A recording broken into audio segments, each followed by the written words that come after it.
नमस्कार, मैं हूं रश्मि किरण और आप देख रहे हैं इंडिया टाइम 24 न्यूज। कहते हैं भगवान हर जगह नहीं होते, इसलिए उन्होंने मां बनाई। वो मां जो दुनिया से अपने बच्चों के लिए लड़ जाती है। मां बच्चों की रक्षा कवच होती है। वो अपने बच्चों के लिए अपनी जान तक दे सकती है। अब आप सोच रहे होंगे कि मैं आज मां के लिए ये सब कुछ क्यों कह रही हूं, जबकि आज तो मदर्स डे भी नहीं है।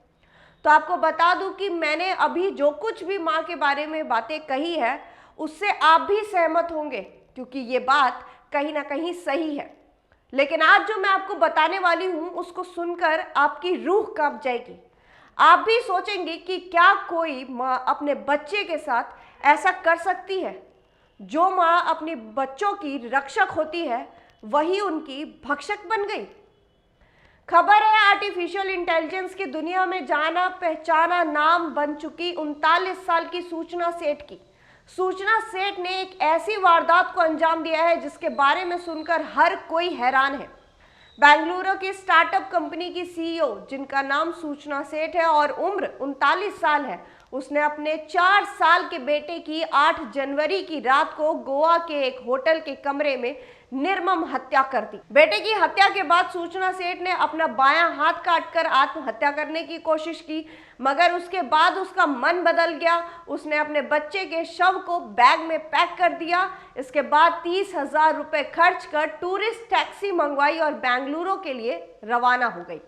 पुलिस का कहना है कि पति के साथ तनावपूर्ण संबंधों के चलते महिला ने इस वारदात को अंजाम दिया। मामले पर जो जानकारी सामने आई है वो बहुत ही चौंका देती है। बता दें कि सूचना सेठ की शादी 2010 में होती है। इनके बेटे का जन्म 2019 में होता है। इसके बाद 2020 में सूचना के अपने पति के साथ तलाक होता है। कोर्ट ने अपने आदेश में कहा था कि हर हफ्ते रविवार को बेटा अपने पिता से मिल सकता है, लेकिन दावा है कि बेटा अपने पिता से ना मिल पाए, इसलिए 4 साल के कलेजे के टुकड़े को सूचना सेठ ने मार दिया, ताकि ना रहेगा बच्चा और ना ही उसका पति उससे कभी दोबारा मिल सकेगा। इसलिए जब अपने बेटे को मारा होगा तो वो चिल्लाया जरूर होगा और कह भी रहा होगा कि AI मुझे मत मार। आई मतलब माँ। उसी AI यानी आर्टिफिशियल इंटेलिजेंस के जरिए जो सूचना सेठ समस्या के समाधान की साइंटिस्ट मानी जाती है, वही अपने रिश्ते में इतनी आर्टिफिशियल हो गई कि अपने बेटे का कत्ल करके उसे बैग में भर दिया। बता दें कि सूचना सेठ का गोवा घुमाने के बहाने 6 जनवरी को बेंगलुरु से फ्लाइट में 4 साल के बेटे को लेकर गोवा पहुंचती है। फिर कैंडोलिम इलाके के सोल बनियान ग्रैंड होटल में पहुंचती हैं। इसके बाद 3 दिन तक यानी 8 जनवरी तक गोवा के अलग अलग इलाके में बच्चे के साथ घूमती फिरती मस्ती करती हैं। उसके बाद सूचना सेठ ने 8 जनवरी की रात अपने बच्चे की हत्या कर दी। इसके बाद उसने खुद भी आत्महत्या करने की कोशिश की, लेकिन बाद में उसका मन बदल गया और बच्चे की लाश को बैग में पैक कर दिया और होटल के कमरे में फैला खून साफ कर दिया। फिर करीब 10 बजे होटल के रिसेप्शन पर फोन कर बेंगलुरु के लिए एक कैब बुक कराने को कहा। 30,000 रुपए में बुक हुई इनोवा कार 8 और 9 जनवरी की दरमियान रात करीब 1 बजे होटल के बाहर पहुंच जाती है। बच्चे की लाश वाला बैग कार में रखकर सूचना भी उसमें सवार होकर बेंगलुरु के लिए निकल जाती है। मगर 7 घंटे बीतने के बाद सुबह करीब 8 बजे जब रूम सर्विस का स्टाफ कमरे की सफाई करने के लिए पहुंचता है तो उसे वहां खून के छींटे दिखाई देते हैं। लिहाजा उसने मैनेजर को बुलाया। मैनेजर ने तुरंत कलिंगुट पुलिस स्टेशन में फोन कर घटना की जानकारी दी। मौके पर पहुंची पुलिस ने सबसे पहले होटल के CCTV फुटेज देखे तो महिला के साथ एक बच्चे के वहां आने की पुष्टि हुई, मगर सूचना के वहां से निकलने पर बच्चा साथ में नहीं था।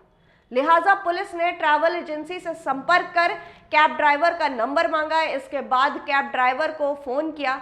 अब तक कार गोवा से निकलकर कर्नाटक पहुंच चुकी थी। ड्राइवर से बात होने पर गोवा पुलिस ने कहा कि पीछे सीट पर बैठी जो मैडम है उनसे बात कराइए। सूचना के फोन लाइन पर आने पर पुलिस ने पहला सवाल जो सूचना से पूछा वो था कि आपका बच्चा कहाँ है। इस पर सूचना ने कहा कि वो एक रिश्तेदार के घर पर रुका है और वो कुछ ही दिन बाद पहुंचेगा। हालांकि पुलिस का माथा तब ठनक गया कि यदि महिला का कोई रिश्तेदार इस शहर में है तो वो होटल में क्यों रुकी हुई थी, मगर महिला द्वारा जिस आत्मविश्वास और बेबाकी से रिश्तेदारों का पता दिया गया था उसे लेकर पुलिस भी असमंजस में थी। बहरहाल मामले की तस्दीक के लिए पुलिस की एक टीम तुरंत महिला के बताए गए एड्रेस पर भेजी गई तो पता चला कि वो एड्रेस ही गलत है। इसके बाद पुलिस का शक पुख्ता हो गया कि बच्चे के साथ जरूर कुछ ना कुछ अनहोनी हुई है।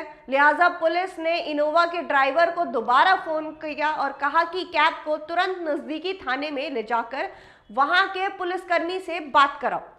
ड्राइवर को जैसे ही आई मंगला पुलिस स्टेशन दिखाई दिया, वो वहां पहुंचा और तुरंत गाड़ी से निकलकर पुलिस स्टेशन चला गया। वहां उसने गोवा पुलिस को फोन मिलाकर आई मंगला पुलिस स्टेशन में मौजूद पुलिस कर्मियों से बात करा दी। गोवा पुलिस के कहने पर महिला के बैग की तलाशी ली गई और उसमें से कर्नाटक पुलिस ने बच्चे का शव बरामद कर लिया। कर्नाटक पुलिस ने तुरंत ही सूचना को हिरासत में ले लिया और गोवा पुलिस के मामले की जानकारी दे दी। गोवा के डीजीपी जसपाल सिंह ने बताया कि गोवा पुलिस की टीम ने आई मंगला थाने में पहुंचकर महिला को गिरफ्तार कर लिया है। उससे आगे की पूछताछ अभी भी जारी है। होटल के स्टाफ से एक टैक्सी अरेंज करने के लिए रिक्वेस्ट किया।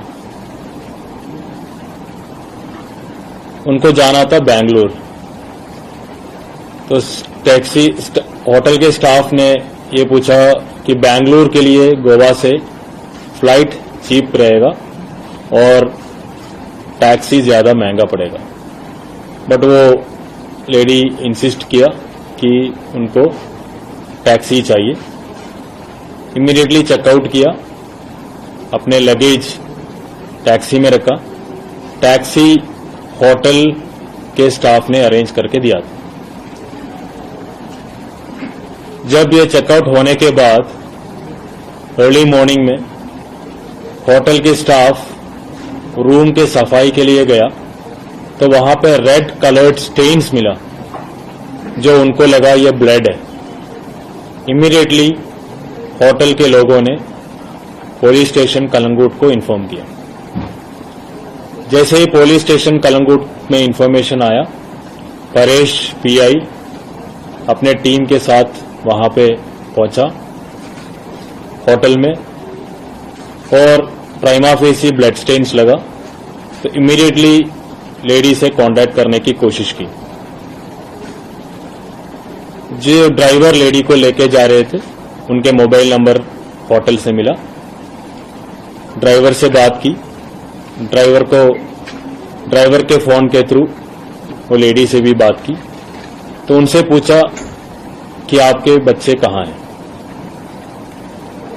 तो वो लेडी ने ये बोला कि वो जो बच्चा है वो उन्होंने माडगांव में किसी फ्रेंड के घर पे थोड़ा दिन रहने के लिए छोड़ा है। परेश ने इंसिस्ट किया कि वो एड्रेस उनको बता दिया जाए, तो लेडी ने एक एड्रेस भी दिया। परेश ने इमीडिएटली फतोड़ा पुलिस स्टेशन के पीआई को कांटेक्ट किया और बोला एक बार जाके चेक करने के लिए। इमीडिएटली फतोड़ा पीआई वहां पे चेक किया तो एड्रेस फेक निकला।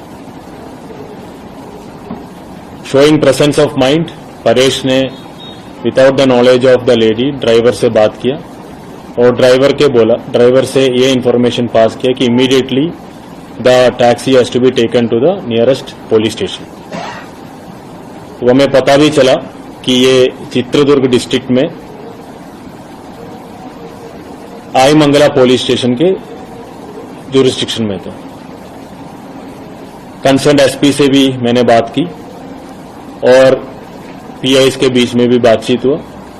ड्राइवर ने गाड़ी उस पुलिस स्टेशन में लेके गया, Aimangala police station, Chitradurga district. Aimangala police station के स्टाफ से हमने रिक्वेस्ट किया कि एक बार तलाशी ले लो। जब इनके लगेज ओपन करके देखा तो उसमें बच्चे का डेड बॉडी मिला। जिस तरीके से डेड बॉडी मिला उससे एक कॉग्निजेबल ऑफेंस बनता है, तो इमीडिएटली कलंगुट पुलिस स्टेशन ने होटल के सुपरवाइजर के कंप्लेंट में मर्डर का एफआईआर रजिस्टर किया 302-201 and Section 8 of Goa Children's Act. Immediately Paresh के टीम इधर से चित्रदुर्गा डिस्ट्रिक्ट पहुंचा, आईमंगला पुलिस स्टेशन में। तो वहां से वो लेडी को हमने डिटेन किया, वहां पे अरेस्ट किया, वहां पे कोर्ट में पेश किया और ट्रांसिट रिमांड लेके अभी गोवा में जज के